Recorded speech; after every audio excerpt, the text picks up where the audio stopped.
שלום לכל הצופים והצופות שלי. היום אני עושה מילקשייק. פתחתי ערוץ חדש, אוקיי. מה שצריך זו קערה, 2 כוסות חלב עם זה לשניים. כן. גלידה לא משנה איזה. 4 כפות גדושות שמים. מיקסר.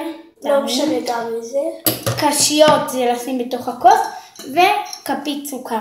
אוקיי, עכשיו אנחנו שופכות 2 כוסות חלב. 1, 2. אנחנו שמות כפית סוכר.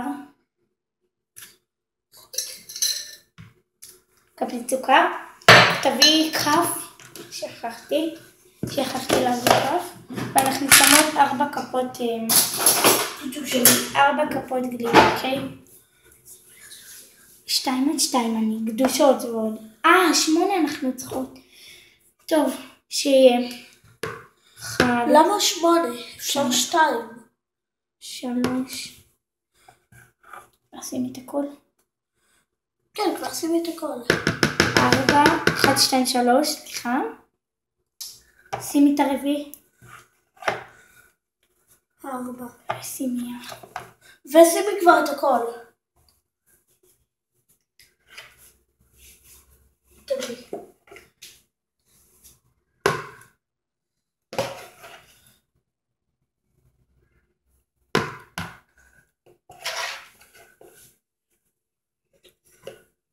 הנה המיקסר.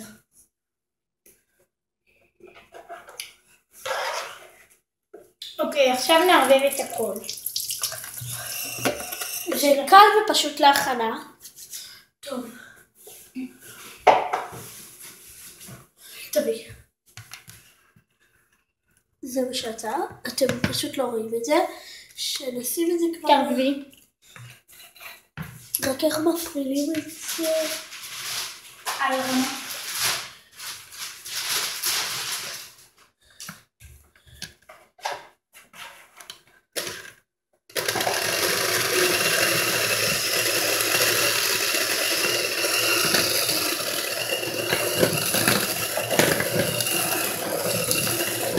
אפשר להוסיף גם פירות, לא? טוב, אחרי שסיימנו להכין את הכל, נשים דובדבן. טוב, בוא ניתם. מילקשייק טעים וקרה הכנה. ביי.